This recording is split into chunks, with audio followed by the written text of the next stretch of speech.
Tahun 2025 kalian masih cari sound effect manual di YouTube kayak gini?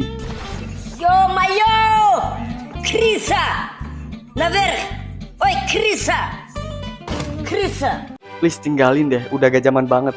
Di sini gue bakal bahas gimana caranya untuk mendownload sound effect secara gratis, cuma sekali klik doang di website. Sini gue kasih tahu. Oke, langkah pertama kalian buka Google Chrome dan kemudian kalian tinggal ketikkan aja myinstant.com. Kita pilih yang paling atas seperti ini. Dan ya, disinilah tempat Basecamp untuk sound effect yang dipakai sama konten kreator di seluruh dunia. Di sini sound effect-nya banyak banget yang bisa kalian download. Caranya kita klik yang kita pilih ini, bebas terserah kalian. Dan kemudian di sini kita klik download MP3 seperti ini. Dan ya, kita tunggu hasilnya seperti ini.